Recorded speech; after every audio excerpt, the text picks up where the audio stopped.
ବନ୍ଦଇ ସାରଳା ମାଗୋ ପଦ କହିଦେ, କଣ୍ଠେ ବସି ପଦ ମାଗୋ କହିଦିଅ ବେଗେ।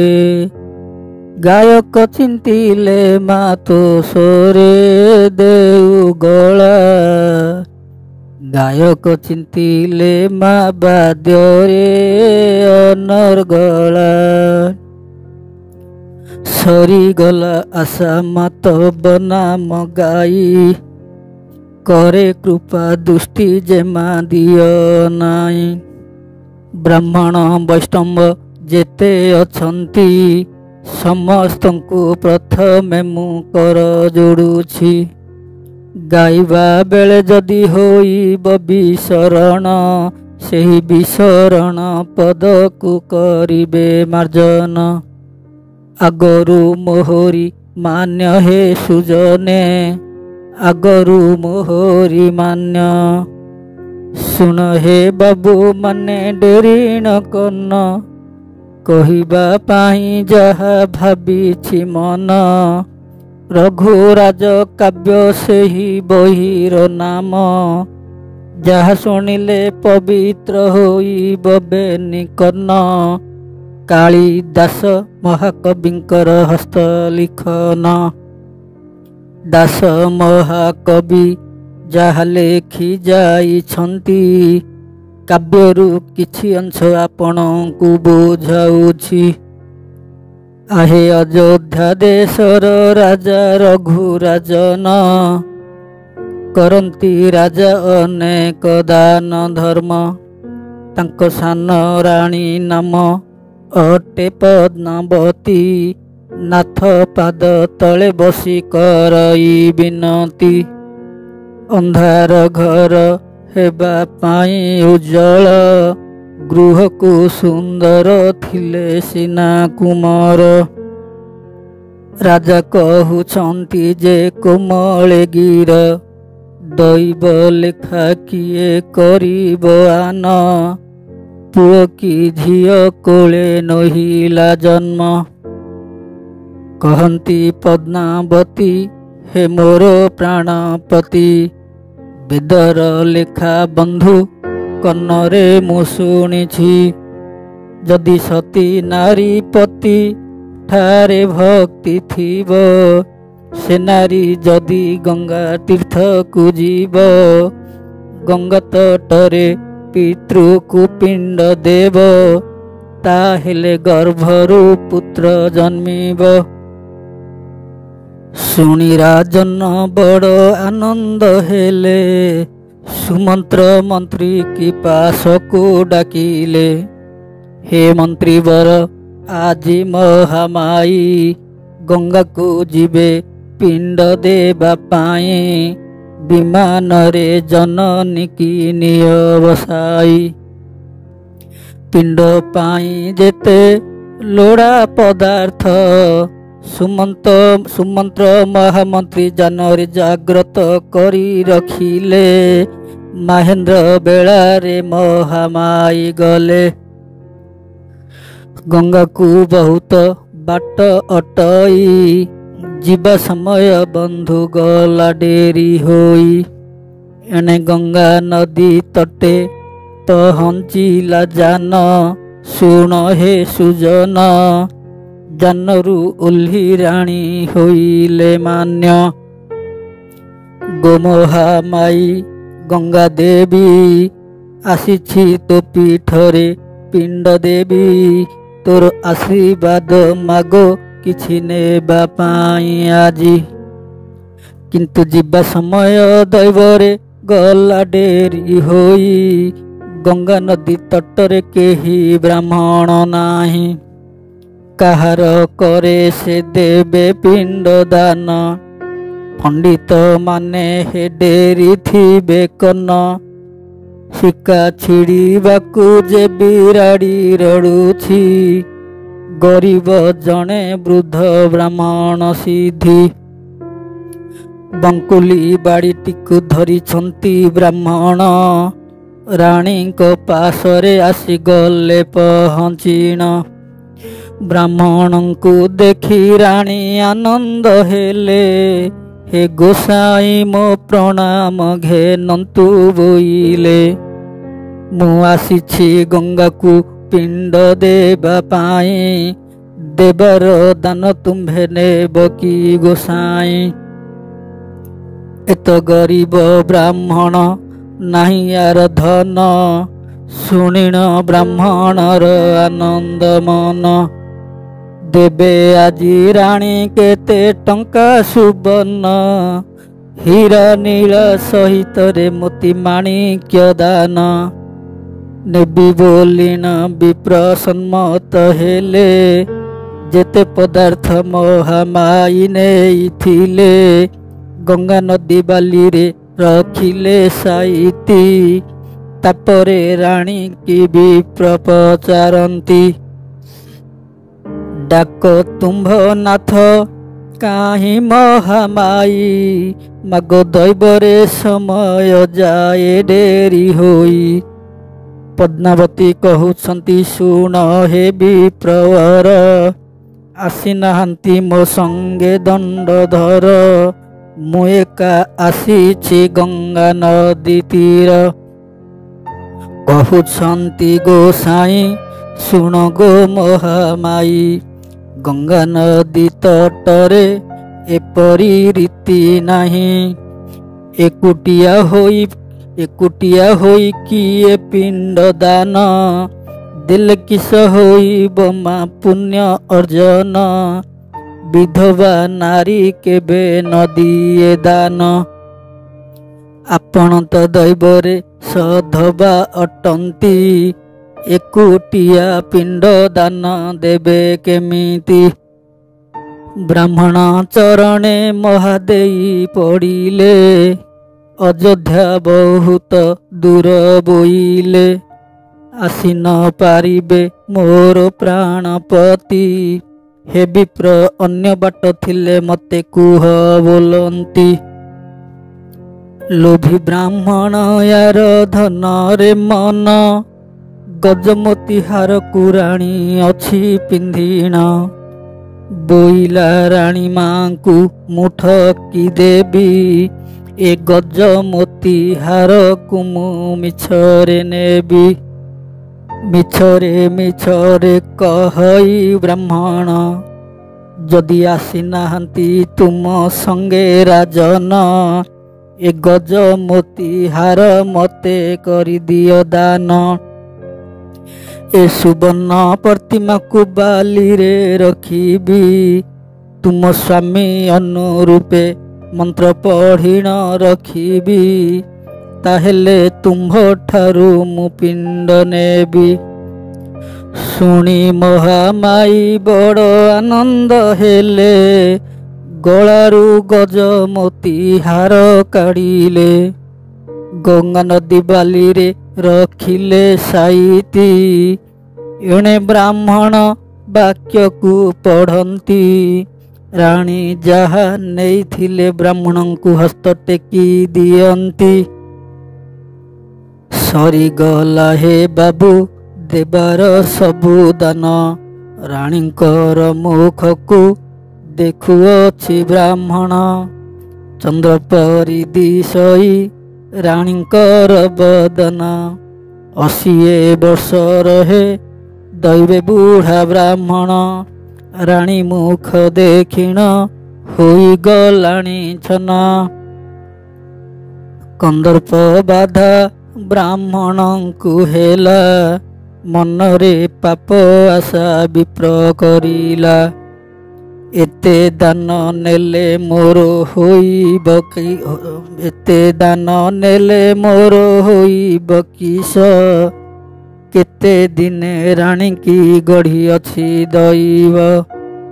ୟାଙ୍କୁ ଯଦି ଥରେ ମୁଁ ସ୍ପର୍ଶ କରନ୍ତି, ମନୁଷ୍ୟ ଜନ୍ମ ଧନ୍ୟ ହେଲା ବୋଲନ୍ତି। ମାତ୍ର ଦୈବରେ ଆଜି ବାମନ ମୁହିଁ, ଚନ୍ଦ୍ରକୁ ଆଶା ମୁଁ କରିବି କିମ୍ପାଇଁ? ଆଉ ଥରେ ଭାବିଲା ଚଣ୍ଡାଳ ବ୍ରାହ୍ମଣ, ସଜ ପଡ଼ିଛି ରାଣୀ କି ମୁଁ ମାଗିବି ପୁଣ। ଦାନ ସିନା ଦେଇଛି ଦକ୍ଷିଣା ଦେଇ ନାହିଁ। ଜଳ ଧରି ସତ୍ୟ ୟାଙ୍କୁ ମୁଁ ଦେବି କରାଇ। ଶୁଣ ହେ ଭାଇ ମାନେ ଡେରିଣ ଦୁଇ କନ। ସେତେବେଳେ ମହାମାଇ କରପତ୍ର ଯୋଡ଼ିଣ। ବିଦାୟ ଦିଅ ମୁହିଁ ଅଯୋଧ୍ୟାପୁରେ ଯିବି। ଦୈବ ପଶ୍ଚିମରେ ଅସ୍ତ ହେଲେଣି ରବି। କହଇ ବ୍ରାହ୍ମଣ ଶୁଣ ଚାନ୍ଦ ମୁହିଁ। ଗଙ୍ଗାରେ ଦାନ ଦେଇଛ ମହାମାଇ। ଦକ୍ଷିଣା ନ ଦେଲେ ଧର୍ମ ନାହିଁ କିଛି। ସେଠୁ କହିଲେ ପଦ୍ମାବତୀ ଶୁଣ ହେ ଗୋସାଇଁ। ଯାହା ମାଗିବ ତୁମକୁ ପାଦେ ମୁଁ ବିହି। ବ୍ରାହ୍ମଣ ବୋଇଲା ତୁମ୍ଭେ ନାରୀ ଜାତି ସହଜେ କପଟି। ଜଳ ଧରି ସତ୍ୟକର ଦକ୍ଷିଣା ମାଗିବି। ବ୍ରାହ୍ମଣ ମାୟା କଥାକୁ ସେ ଜାଣି ନ ପାରିଲେ। ହେ ବାବୁ ମାନେ ଗଙ୍ଗା ଜଳ ଧଇଲେ। ସୂର୍ଯ୍ୟ ନାରାୟଣ ହେ ଧର୍ମ ନିରଞ୍ଜନ। ମୋ ପାଇଁ ସାକ୍ଷୀ ଥିବେ ଆଜ ଦିନ। ଦକ୍ଷିଣା ସ୍ୱରୂପେ ଯାହା ମାଗିବେ ବ୍ରାହ୍ମଣ। ମୁଁ ଦେଇ ନ ପାରିଲେ ନର୍କେ ହେବି ପତନ। ଏତେ କହି ମହାମାଇ ଗଙ୍ଗା ଜଳ ପକାଇ। ମାଗ କିସ ଦକ୍ଷିଣା ବେଗେଆ ହେ ଗୋସାଇଁ। ହସି ହସି କହଇ ଚଣ୍ଡାଳ ବ୍ରାହ୍ମଣ। ଧନ ପଦାର୍ଥରେ ରାଣୀ ନାହିଁ ମୋର ମନ। ଥରେ ଗୋ ରାଣୀ ତୋ ଚନ୍ଦ୍ର ବଦନ। ତୋ ନବ ଯୌବନ କେବଳ ଭୋଗ କରିବାରେ ମୋ ମନ। ଶୁଣ ହେ ଭାଇ ମାନେ ଡେରିଣ ଦୁଇ କନ। ପୃଥିବୀରେ ବିଶୁଳି ହୋଇଲା କମ୍ପମାନ। ବ୍ରହ୍ମାଙ୍କ ସ୍ୱର୍ଗପୁରେ ହସ୍ତୁବେଦ ଖସିଲା। ବିଷ୍ଣୁଙ୍କ ନାଗ ଯୋଗ ଜଳରେ ଚହଲିଲା। ଭାବିଲେ ନାରାୟଣ ଚଣ୍ଡାଳ ବ୍ରାହ୍ମଣ। ସତୀ ନାରୀ ପତି କଲା ଅନାୟ କର୍ମ। ଏ ଚଣ୍ଡାଳକୁ କି କେବେ ସହିବ ଧର୍ମ। ରାଣୀ ଯେବେ ଶୁଣିଲେ ବ୍ରାହ୍ମଣର ରୀତି। ମୂର୍ଚ୍ଛା ହୋଇଗଲେ ଗଙ୍ଗା ନଦୀରେ ସତୀ। ଆହେ ଗୋସାଇଁ ମୁଁ ଜଣେ ସତୀ। ଆପଣଙ୍କୁ ଅଙ୍ଗ ଦାନ ମୁଁ ଦେବି କେମିତି। ଯେହେତୁ ଜଳ ଧରି ମୁଁ ସତ୍ୟ କରିଛି। ନଦେଲେ ଅଙ୍ଗ ମଧ୍ୟ ନର୍କେ ପଡ଼ିବିଟି। ଆଉ ଗୋଟିଏ ଗୁହାରି ଶୁଣ ହେ ବ୍ରାହ୍ମଣ। କନକ ବେଦୀରେ ରହୁ ରାଜା ଯୋଦିନ। ଏ ଦେହକୁ ବାପା ମା ଦେଲେ ବିକିଣ। ଏ ଦେହରେ ମୋର ନାହିଁ ଅଧିକାର। ସବୁବେଳେ ଅଧିକାର ଅଟେ ରାଜାଙ୍କର। ମାତ୍ର ସତ୍ୟ କରିଛି ଆପଣଙ୍କୁ ଅଙ୍ଗ ନିଶ୍ଚୟ ଦେବି। ଥରେ ମାତ୍ର ସ୍ୱାମୀ କି ଅର୍ଡ଼ର ମାଗିବି। କଦଳୀ ପତ୍ର ପରି ଯେ ଥରିଲା ବ୍ରାହ୍ମଣ। ରାଣୀ ସୁଖ ଆଜି ମୋର ଜୀବ ଛାଡ଼ିଣ। ରାଜା ଆଉ ଗୋଜା ଝିଅଙ୍କ ବର। ଏ ତିନି ଲୋକଙ୍କୁ କେବେ ନାହିଁ ଉତ୍ତର। ରାଜା ବୋଲିବେ ବ୍ରାହ୍ମଣଙ୍କୁ ଶୁଳି ଦିଅ ଝଟତି। ବୋଇଲେ ସୁଖ ଛାଡ଼ିଯିବ କେତେ କଷ୍ଟ ଭୋଗିବି। ରାଣୀ ବୋଇଲେ ସେଥିପାଇଁ ଚିନ୍ତା ନ କର ହେ ଗୋସାଇଁ। ତୁମ୍ଭ ପାଇଁ ଅର୍ଡ଼ର ଦେବେ ରଘୁନର ସାଇଁ। ବ୍ରାହ୍ମଣଙ୍କୁ ରାଣୀ ବିମାନେ ବସାଇଲେ। ହେ ବାବୁ ମାନେ ଅଯୋଧ୍ୟାକୁ ଯେ ନେଲେ। ଏଣେ ଅନାଇ ଅଛନ୍ତି ରଘୁନରପତି, ଯାଇଛି ଗଙ୍ଗାକୁ ସତୀ ପଦ୍ମାବତୀ। ନିଶ୍ଚୟ ଆଜିଠୁ ହୋଇବେ ଗର୍ଭବତୀ।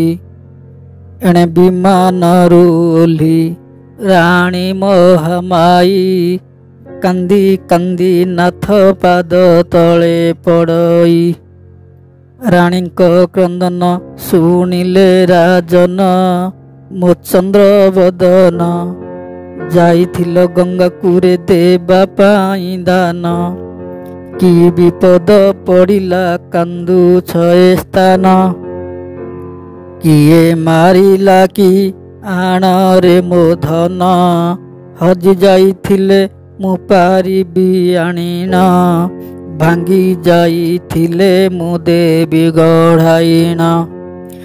ପଦ୍ମାବତୀ ବୋଇଲେ କିଛି ନ ହଜିଛି, କିଛି ନ ଭାଙ୍ଗିଛି, ନାଥ ହେ ମହାବିପଦ ପଡ଼ିଅଛି।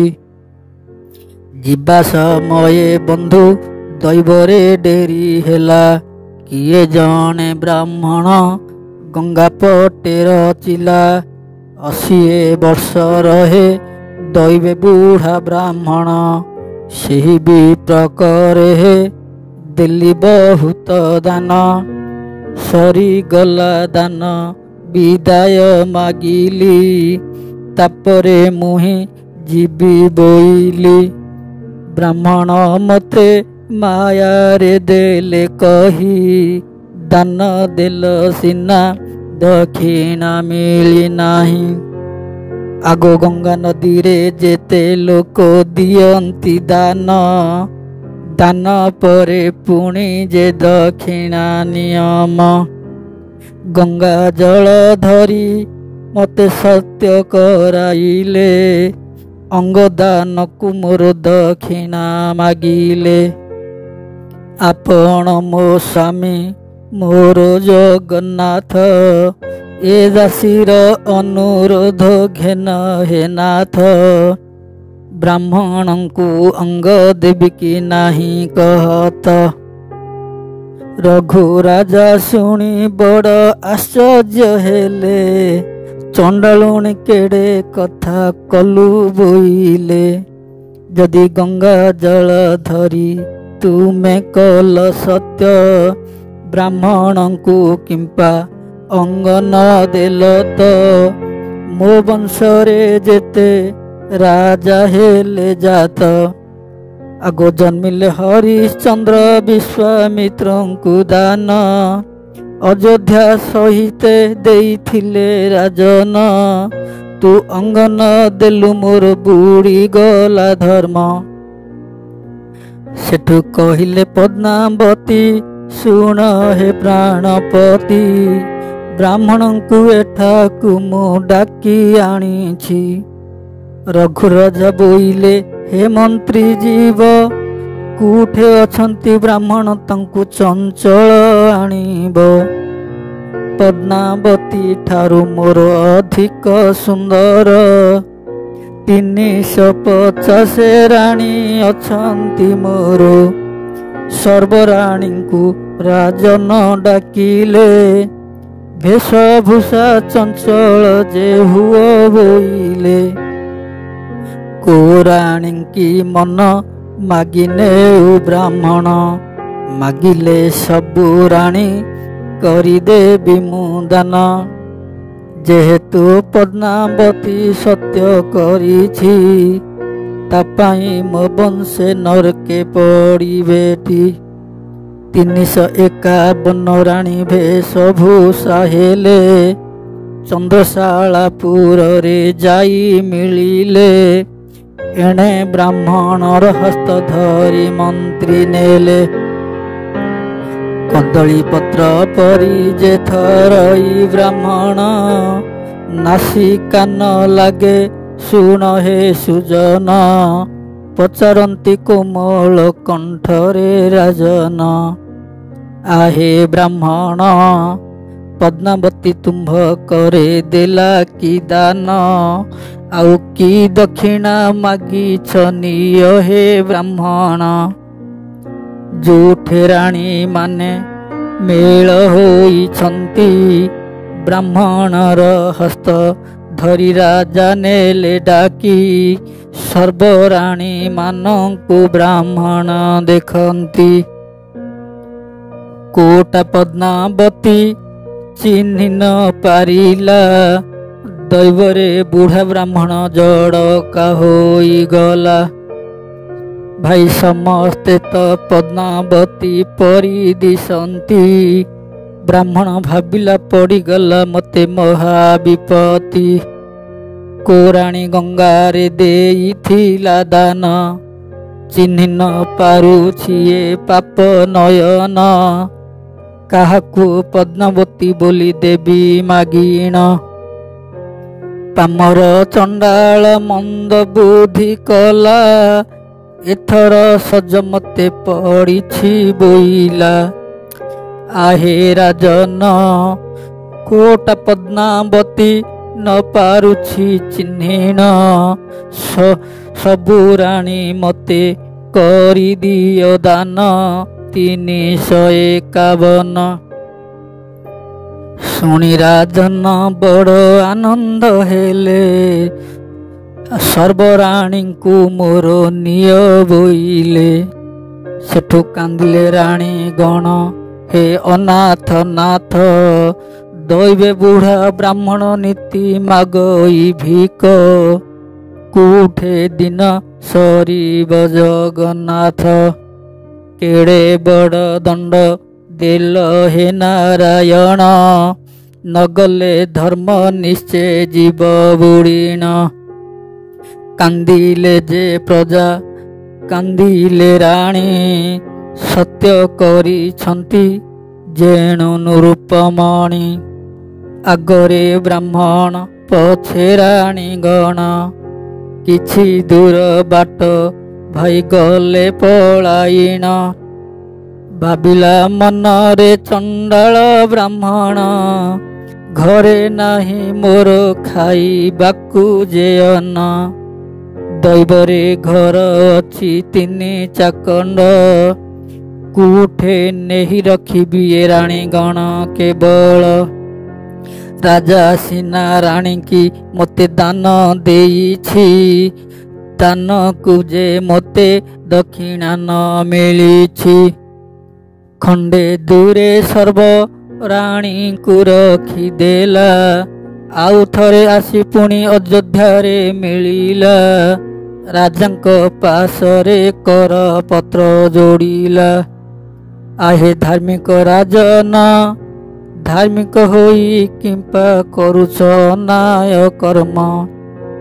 ରଘୁରାଜା ଶୁଣି କର ପତ୍ର ଯୋଡ଼ିଲେ, କିସ ଅନ୍ୟାୟ ବିପ୍ର ମୁଁ କରିଛି ବୋଇଲେ। ବ୍ରାହ୍ମଣ ବୋଇଲା ରାଣୀ ସିନା ତୁମେ ଦେଇଛ ଦାନ, ଦାନକୁ ଯେ ପୁଣି ଦକ୍ଷିଣା ନିୟମ। ଦକ୍ଷିଣା ନଦେଲେ ତୁମ ବୁଡ଼ି ଯିବ ଧର୍ମ। ରଘୁରାଜା ବୋଇଲେ ହେ ବିପ୍ରବର, କି ଦକ୍ଷିଣା ବାକି ଅଛି ମାଗ ତୁମ୍ଭର। ପିଣ୍ଡରୁ ଯଦି ମୋର ମାଗିବେ ପ୍ରାଣ, ଦକ୍ଷିଣା ଅନୁରୂପେ ପାରେ ଦେଇଣ। ସେତେବେଳେ ବ୍ରାହ୍ମଣ ରାଜାଙ୍କୁ କହି, ଗଙ୍ଗା ଜଳ ଧରି ସତ୍ୟ ଦେଲା କରାଇ। ଗଙ୍ଗା ଜଳକୁ ରାଜନ ଧଇଲେ, ଧର୍ମକୁ ଚାହିଁ ଯେ ସତ୍ୟ କରିଦେଲେ। କହି ବ୍ରାହ୍ମଣ ଶୁଣ ହେ ରାଜନ, ଅଯୋଧ୍ୟାକୁ ଦକ୍ଷିଣା ରୂପେ ଦିଅ ଦାନ। ଆପଣ ଏହି ରାଜ୍ୟ ଛାଡ଼ି ନ ଯିବ, ଦଣ୍ଡକ ମଣ୍ଡଳ ହସ୍ତରେ ଧରିବ। କଷା କଉ ପୁନି ବେଶକୁ ହୋଇବ, କେଉଁ ଗ୍ରାମେ ବୁଲି ଭିକ ନ ମାଗିବ। ନିର୍ଜନ ବନରେ ତପସ୍ୟା କରିବ, ଆଜିଠାରୁ ରାଜ୍ୟ ଛାଡ଼ି ପଳାଇବ। ହେ ନାରାୟଣ, ହେ ଜଗମୋହନ, ଆନନ୍ଦରେ ରଖିଥିବେ ବୁଢ଼ା ବ୍ରାହ୍ମଣ। ରଘୁରାଜା ଏକ କମଣ୍ଡଳ ଧଇଲେ, କଷା କୌପୁନି ବେଶକୁ ହେଲେ, ନିର୍ଜନ ବନକୁ ରାଜା ଚାଲିଗଲେ। ସେଠୁ କାନ୍ଦିଲେ ପ୍ରଜାଗଣ, ହେଲା ଅନାବୃଷ୍ଟି, ଧର୍ମ ଛାଡ଼ିଗଲା ଘୋଟିଲା ଅରିଷ୍ଟି। ଅସ୍କନ୍ଦ ବନରେ ପଶିଲେ ରାଜନ, ନିମ୍ବ ଗଛ ମୂଳେ ରାଜା ବସି କଲେ ଯୋଗ ଧ୍ୟାନ। କମ୍ପିଗଲା ଯୋଗାସନ ଜାଣିଲେ ହରି, କେଡ଼େ କର୍ମ କଲା ଏହି ଚଣ୍ଡାଳ ବୋଲି। ରଘୁରାଜାଙ୍କୁ ପାମର ଏଡ଼େ ଦଣ୍ଡ ଦେଲା, ଦକ୍ଷିଣା ମାଗିଣା ବନକୁ ପଠାଇଲା। ସର୍ବରାଣୀ ମାନଙ୍କୁ ଦେଇଛି ଦୃଷ୍ଟି, ଏ ଯଦି ହରିବ ସେମାନେ ହେବେ ଅସତୀ। ତେଣୁ ନପୁଂସକ ହୋଇଯାଅ ବିଶାପ୍ୟ ଦେଲେ ଦାଶରଥୀ। ରାଣୀଙ୍କୁ ଦେଖିଲେ ନବହୁ ମନ, ବିଷତୁଲ୍ୟ ମଣୁ ଏ ଚଣ୍ଡାଳ ବ୍ରାହ୍ମଣ। ଶୁଣ ହେ ଭାଇ ମାନେ ଡେରିଣ ଦୁଇ କନ, କାଳିଦାସ ମହାକବିଙ୍କର ହସ୍ତ ଲିଖନ। ରାଣୀଙ୍କୁ ସେହି ଦିନୁ ଦେଖି ବ୍ରାହ୍ମଣ, କନ୍ଦର୍ପ ନପୁଂସକ ଗଲା ହୋଇନ। ଯୋଦିନୁ ରାଜନ ବନେ ଗଲେଟି, ସେଦିନୁ ସେ ଦେଶ ହୋଇଲା ଅନାବୃଷ୍ଟି। ନ ବରସିଲା ମେଘ କାନ୍ଦିଲେ ପ୍ରଜାଗଣ, ଆହେ ରଘୁରାଜନ ଖାଇବା ପାଇଁ ମୁଠେ ନ ମିଳଇ ଅନ୍ନ। ଏଣେ ରଘୁରାଜା ନିମ୍ବ ମୂଳେ ଥାଇ, ହରି ହରି ନାମ ଭଜନ୍ତି ନିରୂପ ସାଇଁ। ହେ ନାରାୟଣ ହେ ଜଗମୋହନ, ଦିଅ ଦର୍ଶନ ହେ ପ୍ରଭୁ ପତିତ ପାବନ। ରାଜାଙ୍କର ଧର୍ମ ହୋଇଲା ବଳବାନ, ପୃଥିବୀ ଦେବୀ ହୋଇଲେ କମ୍ପମାନ। ବ୍ରହ୍ମାଙ୍କ ସ୍ୱର୍ଗପୁରେ ହସ୍ତୁ ବେଦ ଖସିଲା, ବିଷ୍ଣୁଙ୍କ ନାଗ ଯୋଗ ଜଳରେ ଚହଲିଲା। ସ୍ୱର୍ଗପୁରରେ ପୁଣି ଇନ୍ଦ୍ର ଅଛନ୍ତି, ଭାବିଲେ ସ୍ୱର୍ଗରେ ଥାଇ ସୁରପତି। ରଘୁରାଜାଙ୍କର ଏ ଯୋ ବଡ଼ ଧର୍ମ, ଇଚ୍ଛା କଲେ ଇନ୍ଦ୍ର ପଦ ଯିବେ ନେଇଣ। ଯମ ବୋଇଲା ମୋହର ଫାସ ନାହିଁ, କୈଳାସ କମ୍ପିଲା ଶୁଣ ମନ ଦେଇ। କମ୍ପିଗଲା ଯୋଗାସନ ନାରାୟଣଙ୍କର, ବେଦ ଲେଖା ହେଲା ବ୍ରହ୍ମାଦେବଙ୍କର। ଇନ୍ଦ୍ର ବୋଇଲେ ରଘୁରାଜନ, ସେମିତି ରାଜା ଆଉ ନୋହିବେ ଜନ୍ମ। ମାତଳିକି ନିଜେ ଇନ୍ଦ୍ର ଡାକିଲେ, ଅମୃତ ଫଳ ଦୁଇଟି ହସ୍ତେ ଦେଲେ। ଆରେ ମାତଳି ଏ ଫଳକୁ ନେବୁ, ଅସ୍କନ୍ଦ ବନରେ ତୁ ଯାଇ ମିଳିବୁ। କହିବୁ ରଘୁରାଜା ମୋ ନମ ନମ, ଇନ୍ଦ୍ର ଏ ଫଳକୁ ଅଛନ୍ତି ଦେଇଣ। ଏ ଫଳକୁ ଆପଣ କରନ୍ତୁ ଭକ୍ଷଣ। ଆରେ ଏ ଫଳକୁ ଯଦି ବୃଦ୍ଧ ଲୋକ ଖାଇବ, ବାଳ ପାଚିଥିବ, ଖାଇବା ମାତ୍ରେ 25 ବର୍ଷର ଭେଣ୍ଡିଆ ହେବ। ଇନ୍ଦ୍ରଙ୍କର ଆଜ୍ଞାରେ ମାତଳି ଚଳିଲା, ଅସ୍କନ୍ଦ ବନରେ ଯାଇ ପହଞ୍ଚିଲା।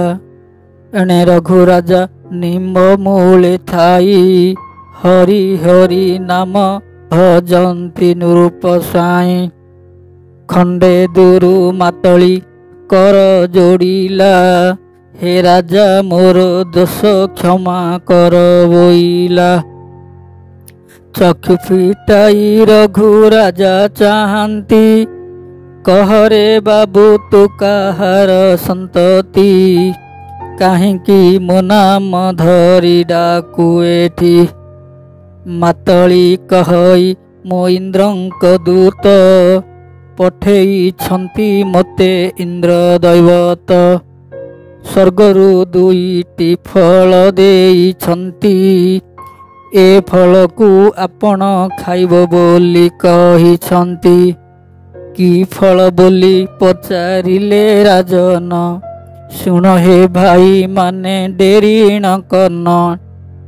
ମାତଳି କହଇ ଶୁଣ ହେ ରାଜନ, ଏ ଫଳକୁ ଯଦି ବୃଦ୍ଧ ଲୋକ ଖାଇବ, ବାଳ ପାଚିଥିବ, ଖାଇବା ମାତ୍ରେ 25 ବର୍ଷର ଭେଣ୍ଡିଆ ହେବ। ବିଚାର କରନ୍ତି ଧାର୍ମିକ ରାଜନ, ମୁଁ ଖାଇଲେ ଫଳ ହେବ କିସ ପ୍ରୟୋଜନ। 351 ରାଣୀଙ୍କି ଦେଲି ଦାନ, ଏ ଫଳକୁ ଯଦି ଖାଇବେ ବୁଢ଼ା ବ୍ରାହ୍ମଣ, 25 ବର୍ଷର ଭେଣ୍ଡିଆ ହେବ, 351 ରାଣୀ ଭୋଗ କରିବ। ଆରେ ମାତଳି ଏ ଫଳକୁ ନେବୁ, ଅଯୋଧ୍ୟାକୁ ଯିବୁ, ମୁଁ କହିଛି ବୋଲି ବ୍ରାହ୍ମଣଙ୍କୁ କହିବୁ, ରାଜା ଦେଇଛନ୍ତି ଏ ଫଳ ଖାଅ ବୋଲିବୁ। ରାଜାଙ୍କର ଆଜ୍ଞାରେ ମାତଳି ଚଳିଲା, ଅଯୋଧ୍ୟା ଦେଶରେ ଯାଇ ପହଞ୍ଚିଲା।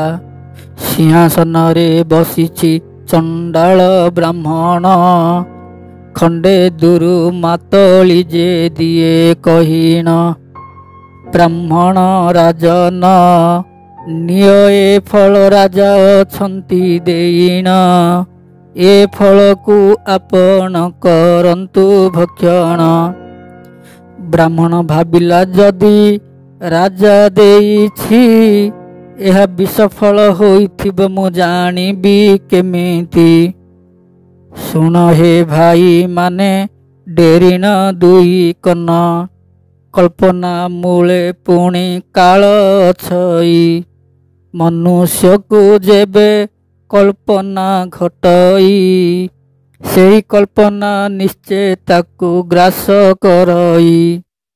ଦୁଇଟି ଫଳକୁ ହସ୍ତରେ ଧଇଲା, ଖଡ଼ଗରେ ଟିକିଏ ଫଳ କାଟିଦେଲା। କୁଆ ଗୋଟିଏ କାନ୍ଥରେ ବସିଥିଲା, ଉପରକୁ ଲକ୍ଷ୍ୟ କରି ଫଳ ଫିଙ୍ଗିଦେଲା। ସେ ଫଳ ଉପରେ ଦେବତାଙ୍କ ଅଭିଶାପ ଅଛି, ମନୁଷ୍ୟ ବିନା ଯଦି ଖାଇବେ ପକ୍ଷୀ, ଖାଇବା ମାତ୍ରେ ମୂର୍ଦ୍ଧନା ଯିବ ଫାଟି। ଖାଇଲା କୁଆ ଠାରେ ଗଲା ପ୍ରାଣ, ମନରେ ବିଚାରିଲା ଚଣ୍ଡାଳ ବ୍ରାହ୍ମଣ। ତାନ ମାଗି କରି ତାର ରାଣୀ କି ନେଲି, ଦକ୍ଷିଣା ମାଗି କରି ଅଯୋଧ୍ୟାରେ ରାଜା ହୋଇଲି। ସେଇଥିପାଇଁ ରାଜା ମୋ ଉପରେ କଳ୍ପନା କରିଛି, ଏ ବିଷ ଫଳ ମୋ ପାଇଁ ପଠାଇ ଦେଇଛି। ରାଗରେ ଜର୍ଜର ବ୍ରାହ୍ମଣ ହୋଇଲା, ଫଳ ଦୁଇଟିକୁ ହସ୍ତରେ ଧଇଲା, ତାର ପାଟ ଗଣାରେ ନେଇ ଫିଙ୍ଗିଦେଲା। ସେଇଟା ଅଜର ଅମର ଫଳ ଶୁଣ ହେ ସୁଜନ, ଏଣେ ମାତଳି ସେଠୁ ଗଲା ଚଳିଣ। ପାହିଗଲା ରାତି ଫଳରୁ ବୃକ୍ଷ ଦୁଇଟି ଯାଇଛି ହୋଇ, କିଛି ଦିନ ପରେ ବ୍ରାହ୍ମଣ ଦେଖଇ ଯାଇ, ବୃକ୍ଷରେ ଫଳ ଗୁଡ଼ାକ ଯାଇଛି ହୋଇ। ବ୍ରାହ୍ମଣ ବିଚାରଇ ନିଜ ଚିତ୍ତର, ଏ ଫଳ ହେଉଛି ସମସ୍ତଙ୍କ କାଳ। ଯେହେତୁ ବୃକ୍ଷରେ ଫଳିଲା ବିଷ ଫଳ, ଧାଣ୍ଡରା ବାଲାକୁ ରାଜନ ଡାକି ଆଉ ଅଯୋଧ୍ୟାରେ ଧାଣ୍ଡରାରେ ଯାଇ ଦିଅତି। ରାଜାଙ୍କ ବାଡ଼ିରେ ବିଷ ଗଛ ଉଠିଛି, ସେ ଗଛରୁ ଯିଏ ଯଦି ଖାଇବ ଫଳ, ନିଶ୍ଚୟ ତାର ଯେ ପୁରିବ କାଳ। ଆହେ ଅଯୋଧ୍ୟାରେ ଥିଲେ ଯେତେକ ଜନ, ଆଉ ଗୋଟିଏ ଗରିବ ବ୍ରାହ୍ମଣ, ଘରେ ନାହିଁ ଖାଇବାକୁ ଯେ ଅନ୍ନ। ପ୍ରତିଦିନ ବିପ୍ର ଭିକ ମାଗିଲେ ବଞ୍ଚଇ, ବ୍ରାହ୍ମଣୀ ବୋଇଲା ହେ ମୋ ପ୍ରାଣ ସ୍ୱାଇଁ, ଘରେ କିଛି ନାହିଁ ଆଉ 3 ଦିନ ହେଲା ମୁଁ କିଛି ଖାଇ ନାହିଁ। ବ୍ରାହ୍ମଣ କହଇ ଶୁଣରେ ସଙ୍ଗାତ, ଦଇବ ଦେଖ ମୋର ବୃଦ୍ଧ ବୟସ, ହେଉଛି ଝଡ଼ି ବରଷା ତୋଫାନ, କୋଉଠିକି ଯିବି ମୁରେ ଭିକ ମାଗିଣ। ରାଗରେ ଜର୍ଜର ବ୍ରାହ୍ମଣୀ ହୋଇଲା, ଖାଇବାକୁ ନ ଦେଇଣ ମୋ ଜୀବନ ଗଲା। ଆହେ 10 ଘଣ୍ଟ ରାତିରେ ସେ 2 ଜଣ, ଲାଗିଗଲା କନ୍ଦଳ ଘରେ ହେ ବିଦୁଷ। ରାଗରେ ଜର୍ଜର ବ୍ରାହ୍ମଣ ହୋଇଲା, ବ୍ରାହ୍ମଣୀର ଚୁଟିକି ହସ୍ତରେ ଧଇଲା। ଜୀବନ ଠାରୁ କିଲୋ ଧନ ବଡ଼, ଥରି ଯାଉଛି ଶୀତରେ ଗ୍ରାତ ମୋର। କୋଉଠିକି ଯିବି ମୁଁ ମାଗିବା ପାଇଁ, ବଙ୍କୁଲି ବାଡ଼ି ହସ୍ତେ ଧରିଥାଇ। 2 ବାଡ଼ି ବ୍ରାହ୍ମଣୀଙ୍କି ପ୍ରହାର କଲା, ଆଜି ତୋର ମୁଖ ନ ଚାହିଁବି ବୋଇଲା। ରାଗରେ ଜର୍ଜର ବ୍ରାହ୍ମଣୀ ହୋଇଲା, କୂଅକୁ ଡେଇଁ ହାରିବି ଜୀବନ, ଦୌଡ଼ି ଏବେ ଦେବି ଯାଇଣ, ମୁଖ ନ ଚାହିଁବି ଚଣ୍ଡାଳ ବ୍ରାହ୍ମଣ।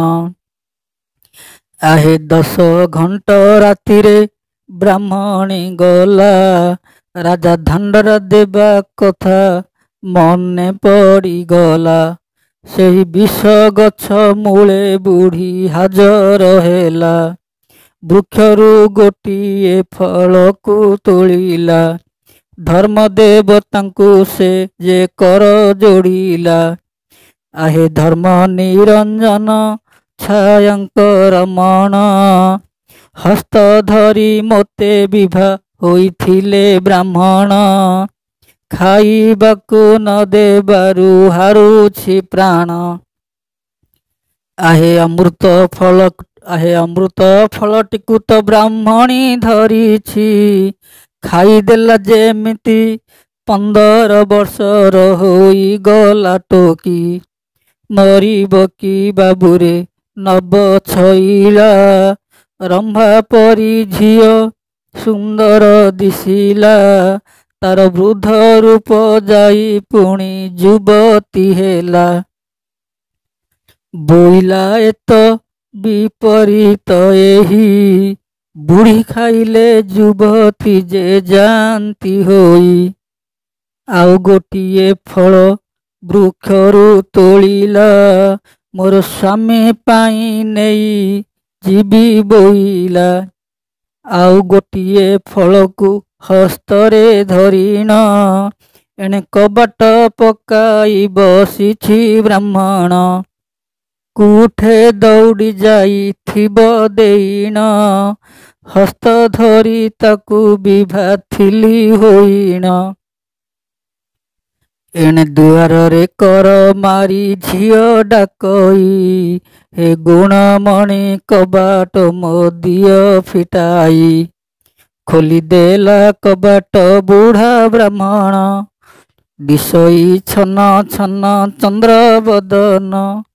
ମା ଗ୍ରାମ ଦେବତୀକି ହୋଇଲ ପ୍ରସନ୍ନ, ନା ବାଇ ଠାକୁରାଣୀ ଏଠାକୁ ଆସିଛ, ଏ ଅସମୟରେ ମା କି ସାହାଯ୍ୟ ହୋଇଛ।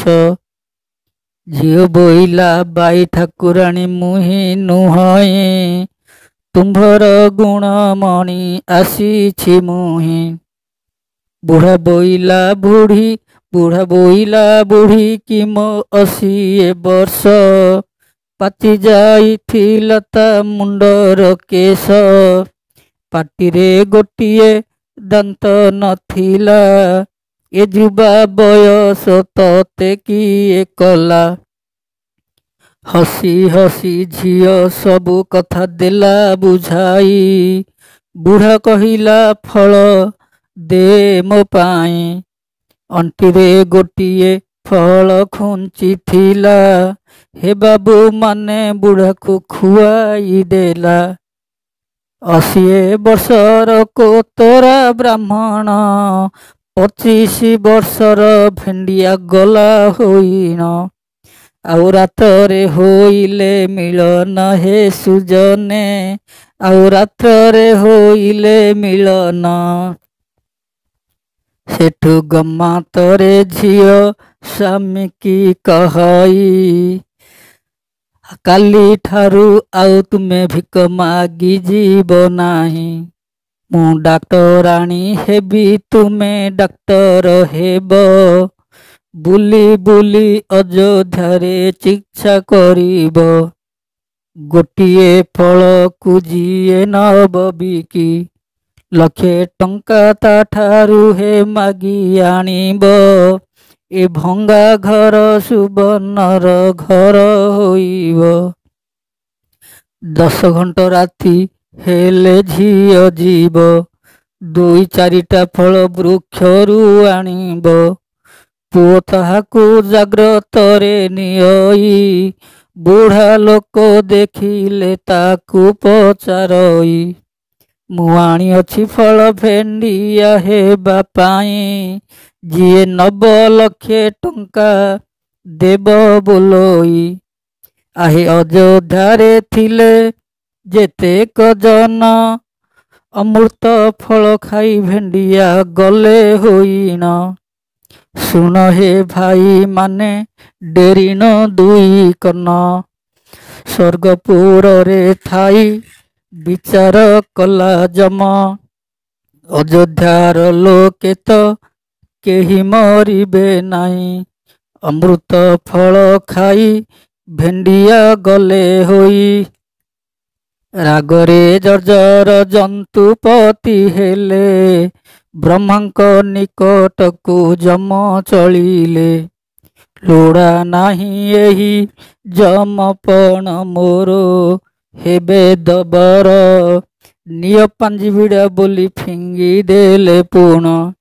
ବ୍ରହ୍ମା ବୋଇଲେ କିମ୍ପାଇଁ ରାଗିଲ ହେ ଯମ, ଯମ ବୋଇଲେ କି ଫଳ ତୁମେ ଦେଲ ପଠେଇ। ଅଯୋଧ୍ୟାରେ 2ଟି ବୃକ୍ଷ ଗଲା ହୋଇ, ବୁଢ଼ା ବୁଢ଼ୀ ହୋଇ ଜଣେ କେହି ନାହିଁ, ସମସ୍ତେ ତ ଯୁବା ବେଶ ଗଲେ ହୋଇ। ବ୍ରହ୍ମା ବେଦପତି ବିଚାର କଲେ, କେଡ଼େ ବିପଦ ପଡ଼ିଲା ବୋଇଲେ। ଏ ଯୋ ଝିଅଟି ନୀତି ଫଳ ଆଣୁଛି, ଦୈବରେ ସହଜେ ନାରୀ ଜାତି। ନାରୀମାନଙ୍କର ଭାଇ କି ଜ୍ଞାନ ଅଛି, ଦିନେ ପଡ଼ିଶା ଘର ନାନୀକି ଝିଅ ଦେଲା କହି, ଅମୃତ ଫଳ ଖାଇ ମୁଁ ଯୁବା ଗଲି ହୋଇ। ଆହେ ପାଣ ବାଦ୍ୟ ସିନା ଅଳ୍ପ ଦୂରକୁ, କିନ୍ତୁ ତୁଣ୍ଡ ବାଦ୍ୟ ଶୁଭଇ ଯେ 1,00,000 କୋଶକୁ। ଏ ବାଦ୍ୟଟା ଶୁଭିଗଲା ରାଜା କର୍ଣ୍ଣଙ୍କୁ। ରାଜା ବୋଇଲା ମୁଁ କି କର୍ମ କଲି, ଅମୃତ ଫଳକୁ ବିଷ ବୋଲି ମଣିଲି। ମୋର ପାଟ ଅଗଣାରେ ନେଇ ଫିଙ୍ଗି ଦେଲି, କାଲିକି ଯିବି ପ୍ରାନ୍ତରୁ ମିଳିବି। ସେ ଫଳରୁ ଯଦି ମୁଁ ଗୋଟିଏ ଖାଇଦେବି, 25 ବର୍ଷର ମୁଁ ଭେଣ୍ଡିଆ ହୋଇଯିବି। ଏଣେ ଲାଗିଅଛି ଝଡ଼ି ବରଷା ତୋଫାନ, ଜାଣିଲେ ଇନ୍ଦ୍ରଦେବ ଏ ବ୍ରାହ୍ମଣର ମନ, ଚଣ୍ଡାଳ ନମଲେ ବୁଡ଼ିଯିବ ଧର୍ମ। ତକ୍ଷକ ସର୍ପକୁ ଇନ୍ଦ୍ର ଡକାଇଲେ, ତକ୍ଷକ ସର୍ପକୁ ଇନ୍ଦ୍ର ଡକାଇଲେ, ଅଯୋଧ୍ୟା ଦେଶକୁ ଯାଅରେ ବୋଇଲେ। ଅମୃତ ବୃକ୍ଷ ମୂଳେ ଆରେ ସର୍ପ ଥିବୁ, ଯୋ ଫଳ ପଡ଼ିବ ତୁ ତାକୁ ଦଂଶି ଦେବୁ। ଇନ୍ଦ୍ରଙ୍କର ଆଜ୍ଞାରେ ସର୍ପ ଚଳିଲା, ଅମୃତ ବୃକ୍ଷ ମୂଳେ ଯାଇ ପହଞ୍ଚିଲା। ଏଣେ ସୁଲୁ ସୁଲୁ ହୋଇ ଯେବ ହୋଇ ପବନ, ସର୍ପ ଉପରେ ଗୋଟିଏ ଫଳ ଗଲା ପଡ଼ିଣ। ସେହି ଫଳଟିକୁ ସର୍ପ ଦଂଶି ନ ଦେଲା, ଆଉ ଦଂଶି ଦେଇ ପୁଣି ସ୍ୱର୍ଗକୁ ଚାଲିଗଲା।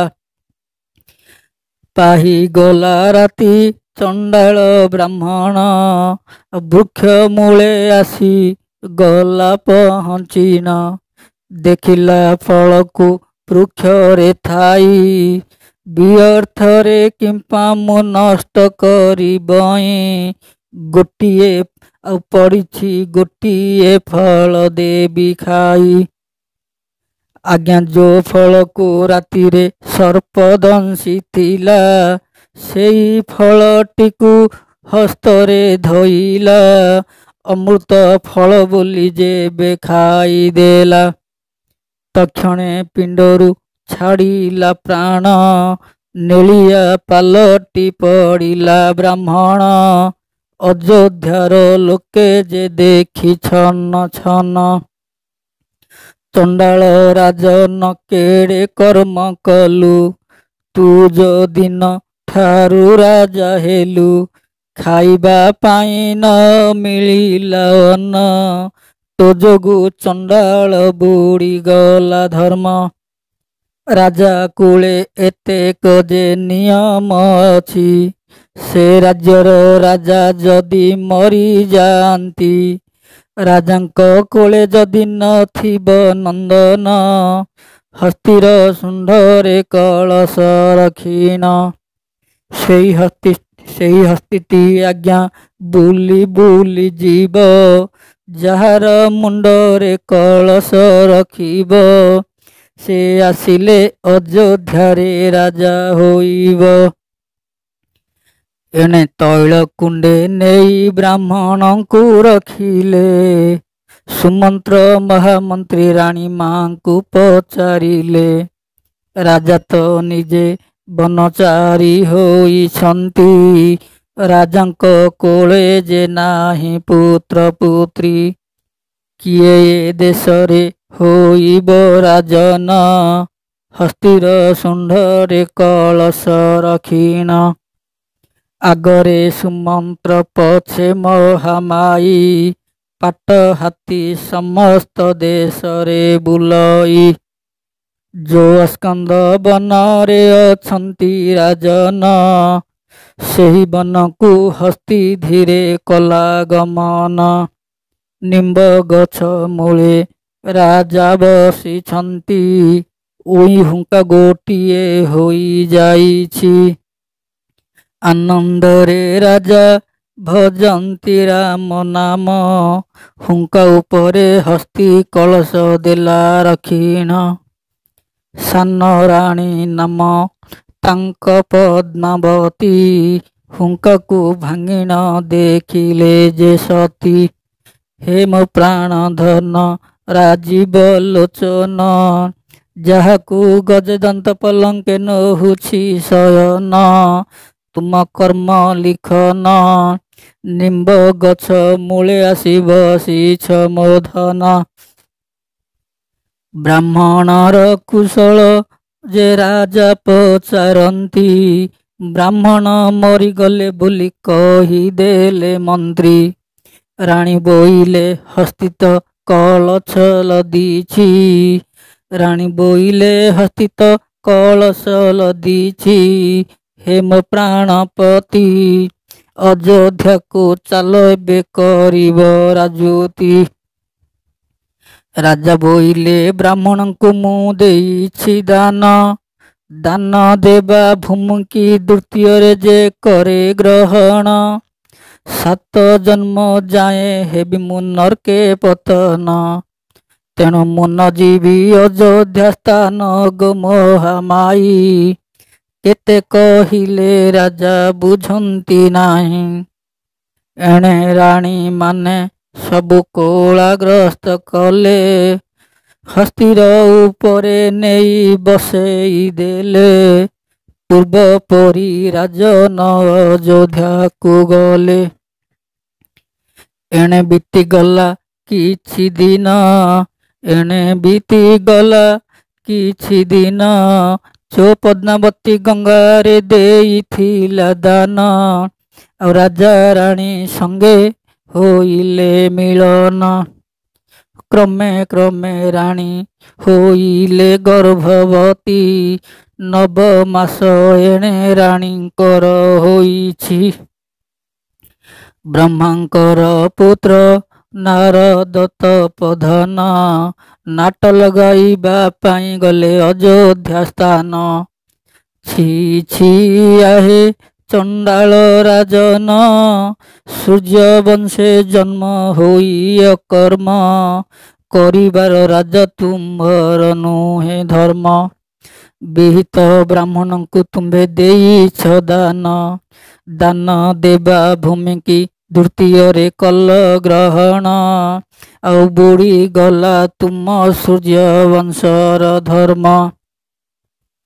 କରପତ୍ର ଯୋଡ଼ିଣ ରଘୁରାଜା କହନ୍ତି, କୁହ ହେ ମୁନିବର ଏକି ବିପତ୍ତି, କରିବା ପାଇଁ ମତେ ବୁଦ୍ଧି ଦିଅ ବତାଇ।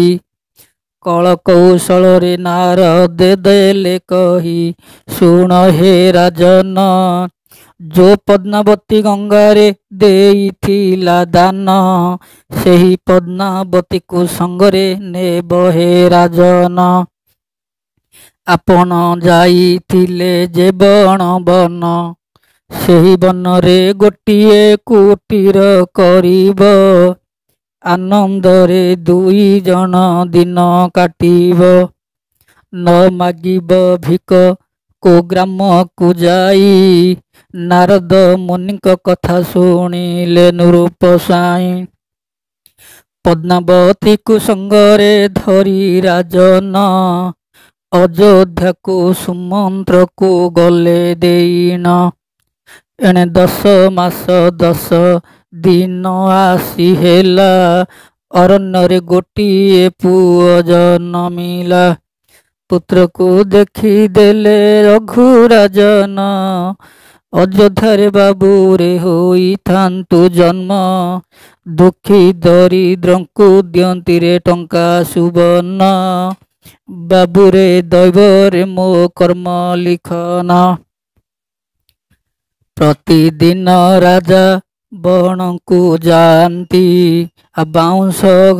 ବାଉଁଶ ଖଣ୍ଡିଏ ଘାଣିଣ ଆଣନ୍ତି, ସେହି ବାଉଁଶରେ ଚିଡ଼ି ଟୋକଇ ବୁଣନ୍ତି।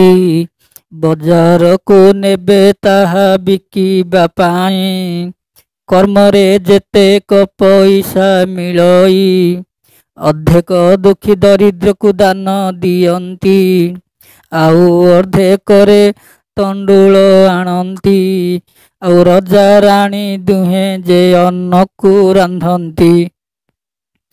ଏଣେ ଅଜପୁତ୍ର ଚନ୍ଦ୍ର ପରି ବଢ଼ଇ, 10 ବର୍ଷ ଏଣେ ଅଜକୁ ଗଲା ହୋଇ। ନ ମାଗନ୍ତି ଭିକ ବଣରେ ରାଜନ, ପ୍ରତ୍ୟେକ ଦିନ ଭଜନ୍ତି ରାମ ନାମ। ସ୍ୱର୍ଗପୁରରେ ଥାଇ ପ୍ରଭୁ ଶ୍ରୀହରି, ଭାବିଲେ ନାଗ ଯିବ ମୋ ଜଳରେ ବୁଡ଼ି। କେତେ କଷ୍ଟ ପଡ଼ିଲେଣି ରଘୁରାଜନ, ନିଶ୍ଚୟ ବସୁଧା ଏବେ ଯିବ ଫାଟିଣ। ସମ୍ଭାଳି ନ ପାରିଲେ ପ୍ରଭୁ ଦାଶରଥୀ, ଆସି କୈଳାସ ପର୍ବତେ ପ୍ରଭୁ ଗଲେ ପହଞ୍ଚି। ରାଗରେ ଜର୍ଜର ହୋଇଲେ ନାରାୟଣ। ହେ ଈଶ୍ୱର କିସ ଯୋଗ ଧ୍ୟାନ କରୁଛ ଏ ସ୍ଥାନ। ପୃଥିବୀ ଭାଙ୍ଗିଯିବ ଭାଙ୍ଗ ଯୋଗାସନ। ଈଶ୍ୱର ବୋଇଲେ କୁହ କିସ ହୋଇଛି। ରଘୁ ରାଜା ଚରିତ କହିଲେ ଶ୍ରୀପତି। ମାୟାଧର ହରି ସବୁ ଦେଲେ ବୁଝାଇ। ରାଜାଙ୍କ ପାଖକୁ ଆମେ ଯିବା ପଳାଇ। ଧର୍ମ ଅଧର୍ମର ପରୀକ୍ଷା ପାଇଁ। ଆହେ ହର ଆଉ ହରି ଦୁଇ ଭାଇ ଗଲେ। ବାଟରେ ଗୋଟିଏ କଳ୍ପନା ରଖିଲେ। କହନ୍ତି ନାରାୟଣ ଶୁଣ ହେ ପଞ୍ଚାନନ। ତୁମ୍ଭର ନିଜ ରୂପ ତୁମ୍ଭେ ଦେବ ଛାଡ଼ିଣ। ମହାଭୟଙ୍କର ବାଘ ରୂପ ହେବ। ମୁଁ ହେବି ଗୋଟିଏ ବ୍ରାହ୍ମଣ ପିଲା ରୂପ। ମୁଁ କାଠ ହାଣୁଥିବି ହେ ଯାଇ ସେ ବଣର। ଖାଇବା ପାଇଁ ତୁମେ ମତେ ନେବ ହେ ଗୋଡ଼ାଇ। ମୁଁ ଡାକିବି ମୁଖରେ ବୋଲି ତ୍ରାହି ତ୍ରାହି।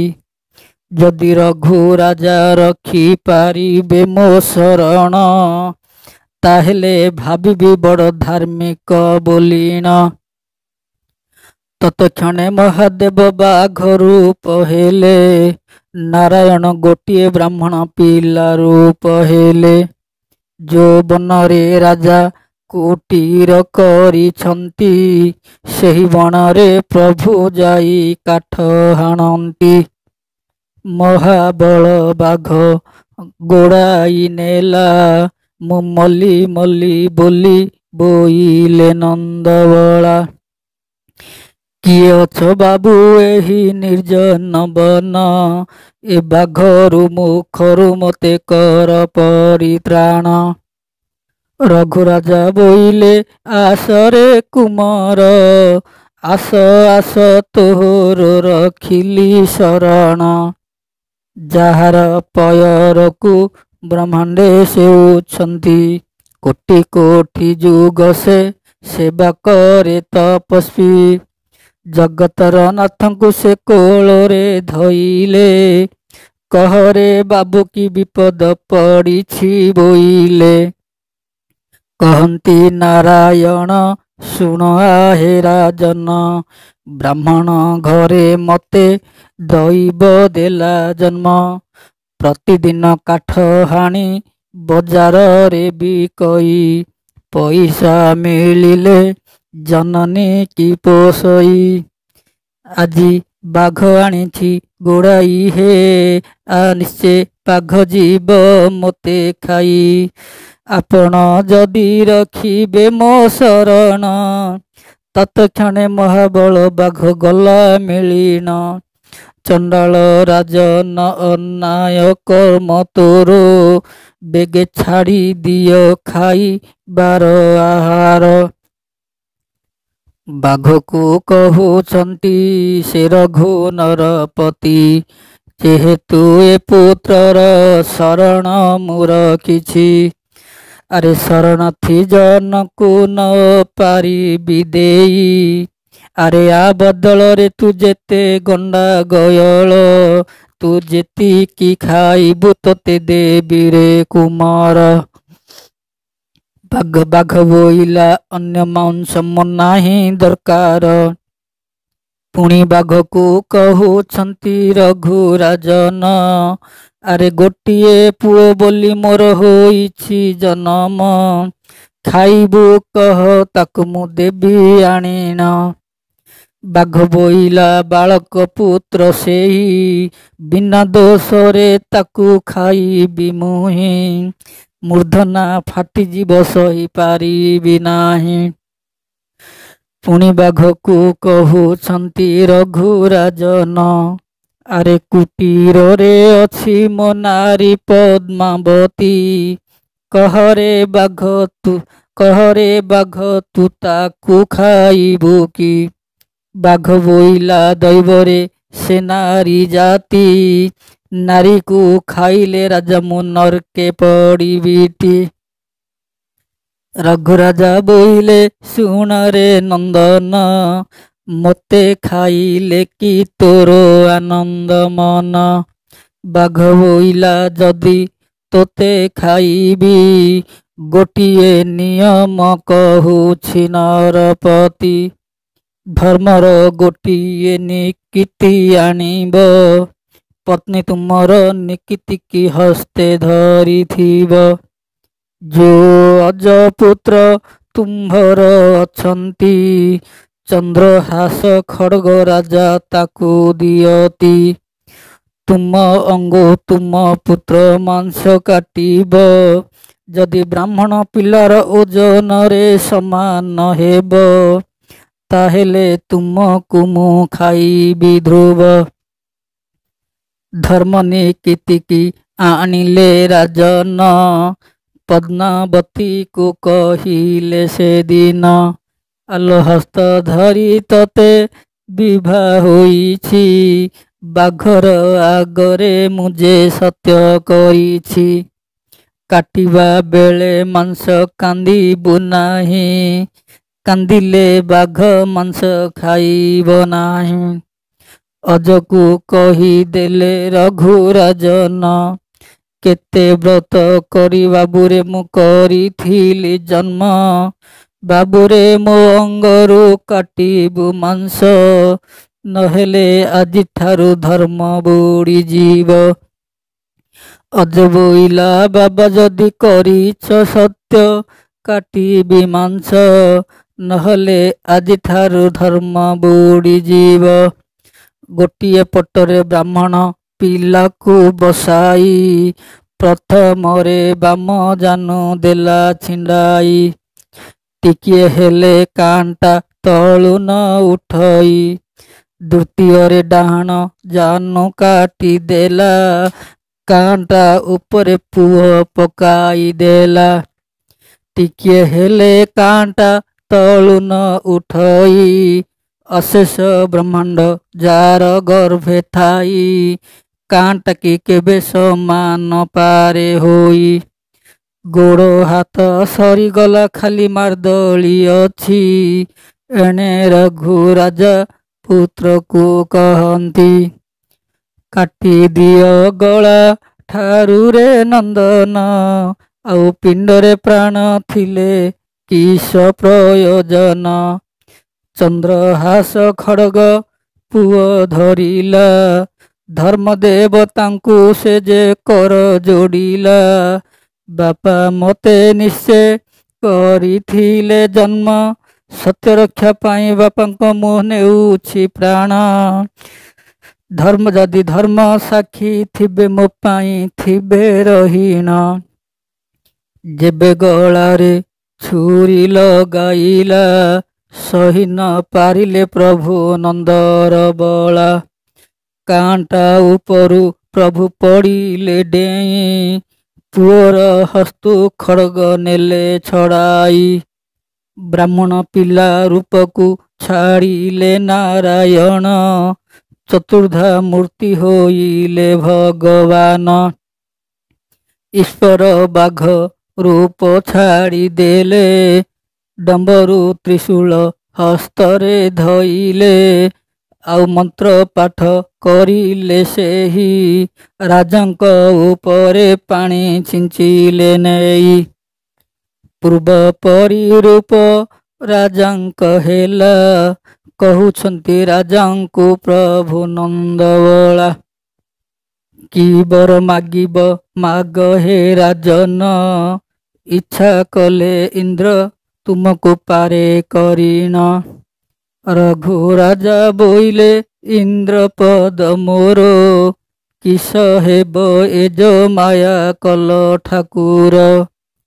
ଧନ ମାଗୁ ନାହିଁ ଜନ ମାଗୁ ନାହିଁ, ଗୋଟିଏ ବର ମାଗୁଛି ତୁମେ ଦିଅ ଦୁଇ ଭାଇ।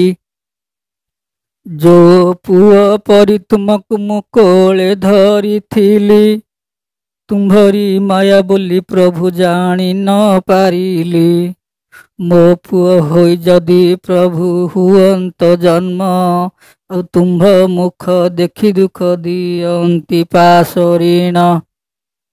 बड़ अड़ुआरे पड़गले प्रभु दासरथी। ଆଉ ଶୁଣ ହେ ରାଜା ଏହାର ବିବରଣୀ। जो ଅଜପୁତ୍ର ତୁମ୍ଭର ଅଛନ୍ତି, ଅଜର ବୀଜରୁ ଦଶରଥ ଜନ୍ମିବ। ଦଶରଥ ପରେ ଆମ୍ଭେ ହେବୁ ଜନ୍ମ। ମୁଁ ହେବି ରାମ ଭାଇ ଲକ୍ଷ୍ମଣ। ତୁମ୍ଭ ନାତି ରୂପେ ଆମ୍ଭେ ହୋଇବୁ ଜନମ। ତେଣୁ ଲୋକମାନେ ସମସ୍ତେ କହନ୍ତି, ରଘୁପତି ରାଘବ ହେ ରାଜା ରାମ। ପତିତ ପାବନ ହେ ସୀତୟା ରାମ। जो ରଘୁ ରାଜା କରି ଯାଇଥିଲେ ଏଡ଼େ ବଡ଼ ଧର୍ମ। ପଣ୍ଡିତ ମାନେ ହେ ଡେରିଥିବେ କର୍ଣ୍ଣ। ପନ୍ଦଇ ରଘୁନାଥ ରାଜୀବ ନେତ୍ରୀପତି। ରାଜହଂସ ଗମନା ରମଣ ଦାସରଥୀ। ଅଖଣ୍ଡ ସୂର୍ଯ୍ୟ ବଂଶ ମଣ୍ଡନା ବନ ଇନ୍ଦୁ। ଅବନି ବନିତାର ତୁମ୍ଭେ ହେ ପ୍ରାଣ ବନ୍ଧୁ। କୋଟି ଜନ ମନ ମୋହନ ରୂପ ରାଶି। କୌଶଲ୍ୟା ଦେବୀ ଗର୍ଭ ନହରୁ ପରକାଶୀ। ହେ ଦାସରଥୀ ତୁମ ବଂଶରେ ଯୋ ଥିଲେ ରଘୁ ନୃପତି। କେଡ଼େ ଧର୍ମବାନ କରିଲେ ରାଜନ। ଏ ବିଷୟ ଯୋ ବନ୍ଧୁ ଶୁଣିବେ କର୍ଣ୍ଣ। ଶୁଣିବା ମାତ୍ରେ ହେବେ ବୈକୁଣ୍ଠେ ସ୍ଥାନ। ଓଂ ନମୋ ଭଗବତେ ବାସୁଦେବାୟ।